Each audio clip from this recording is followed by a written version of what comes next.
Constructive material مکہ مکرمہ کے نواح میں واقع ایک فیکٹری میں تیار کیا گیا جو اس منصوبے کے لیے خاص طور پر تعمیر کی گئی تھی.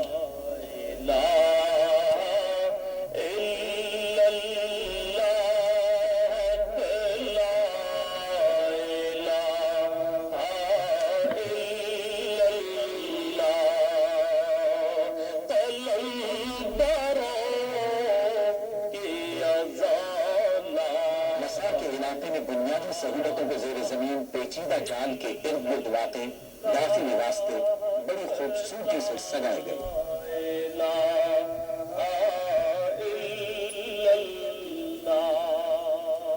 اطراف کے راستوں پر گرینائٹ کا فرش کیا گیا جبکہ صحن میں وہی ٹھنڈا سفید سنگ مرمر استعمال کیا گیا جو مطاف اور چھت کے علاقوں میں استعمال ہوا ہے.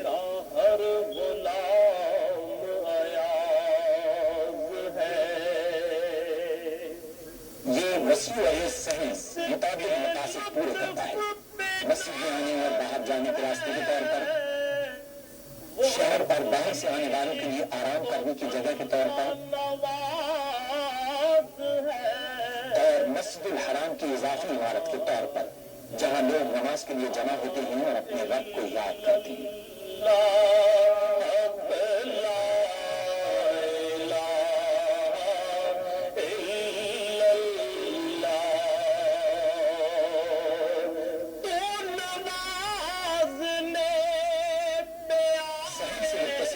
سطحی وضو خانہ کمپلیکس تعمیر کیا گیا جہاں عبادت گزاروں کو حفظان صحت کے مطابق اور آرام دہ طور پر پاک ہونے کی سہولتیں فراہم کی گئی ہیں.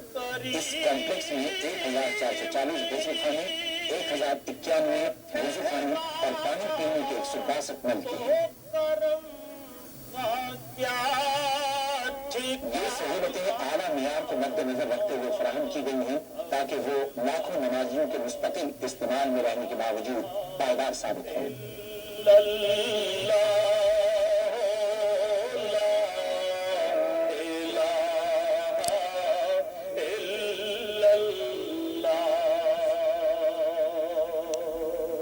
سن 1411 ہجری میں ماہ رمضان المبارک تک مسا، صحن اور چھت کا تمام علاقہ مکمل ہو چکا تھا اور اہل ایمان سے بھر گیا تھا.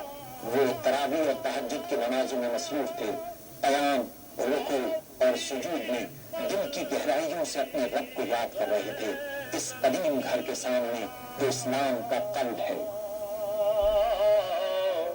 نور محمد صلی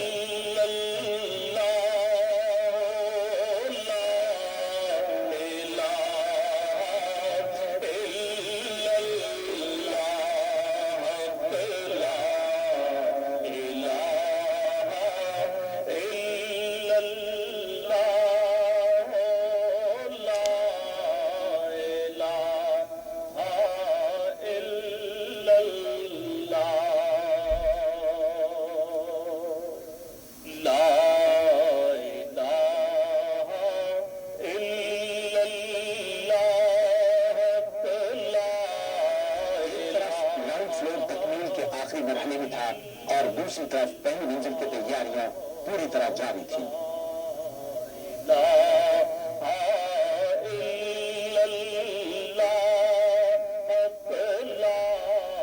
اس کے ساتھ ہی منصوبے کا اگلا مرحلہ شروع ہوا.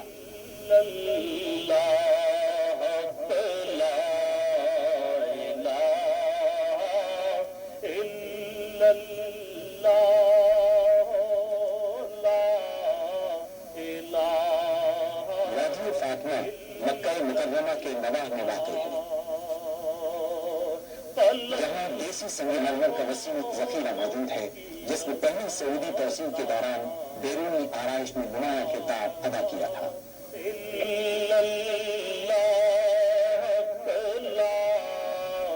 موجودہ منصوبے کے لیے ضروری تھا کہ پتھر تراشنے والی مشینوں کو زمین میں زیادہ گہرائی تک پہنچایا جائے تاکہ شاندار سنگ مرمر حاصل کیا جا سکے.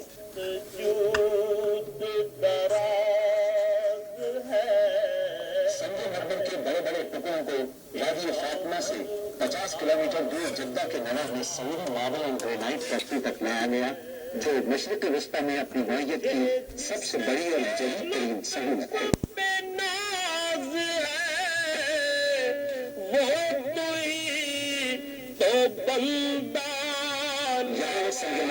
स्लैब्स तैयार किए गए, उन्हें काटा गया और पॉलिश की गई ताकि उसके फितरी हुस्न को जिला बख्शी जा सके।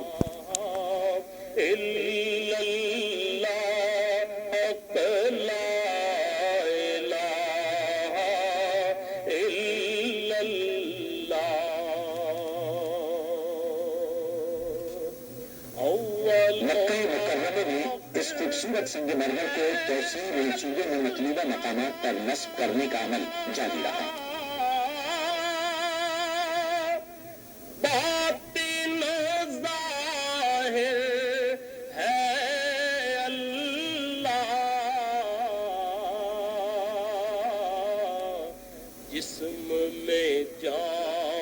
बाबे फहद पर 89 मीटर बुलंद 2 मीनार तैयारी के आखिरी मराहिल में थे। ये मीनार मस्जिद के मौजूदा 7 मीनारों से मिलते जुलते हैं।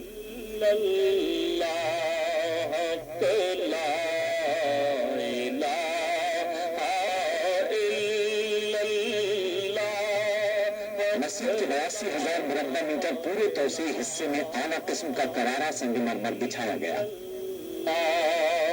मस्जिद के मुरब्बा नुमा दायरे की शक्ल के मुआविन सुतूनों में करारा संगमरमर इस्तेमाल किया गया।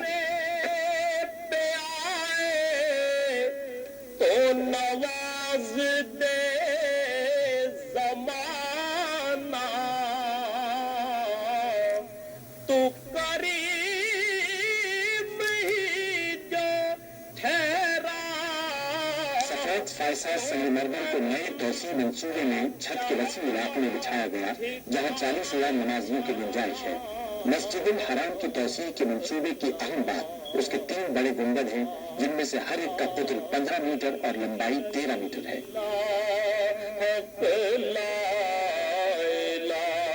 हंगामी सूरत हाल समेत तमाम औकात में बिजली की फराहमी के बुनियादी निजाम को यकीनी बनाने वाला एक नया सिस्टम नस्ब किया गया। मस्जिदुल हराम में मेन इलेक्ट्रिकल ग्रिड से बिजली फेल होने की सूरत में बैटरी से चलने वाले यूनिटों की मदद से बगैर किसी खलल के बिजली की फराहमी को मुमकिन बनाया गया है, जो मस्जिद में मुख्तलिफ मकामात पर नस्ब है।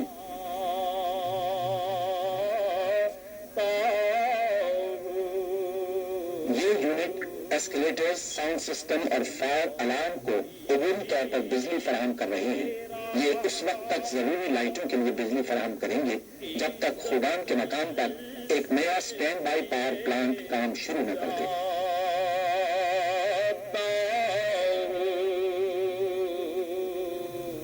इस 32 मेगावाट की सहूलत से हासिल होने वाली बिजली मुकम्मल तौर पर मस्जिदुल हराम के लिए है। यूं तमाम जरूरी खिदमात अपना काम कभी बंद नहीं कर सकेंगी।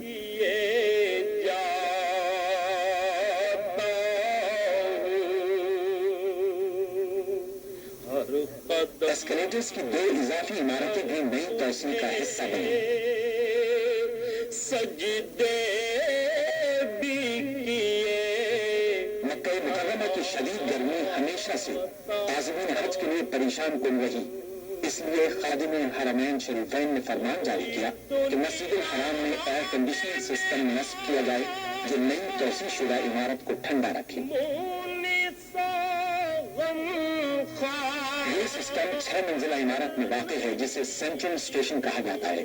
सेंट्रल स्टेशन में कूलिंग का जदीद निज़ाम मौजूद है, जिसमें बिलाखिर 104 चिलिंग यूनिट्स शामिल कर दिए जाएंगे, जिनमें तकरीबन 38,500 टन की कूलिंग की गुंजाइश होगी, जो मस्जिदुल हराम तक इंसुलेटेड पाइपों की मदद से पहुंचाई जाती है।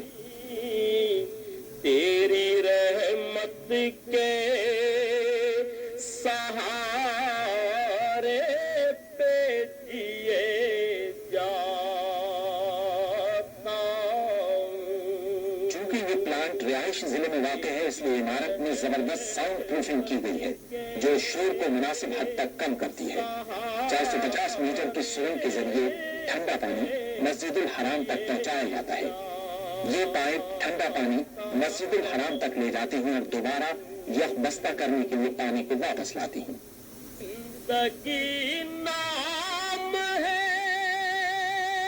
तौसीह के काम के दौरान ये पाइप ज़ैली ज़मींदोज़ हिस्सों से गुजरते थे। पानी को सेकेंडरी पाइपों के जरिए एयर हैंडलिंग यूनिट में पंप किया जाता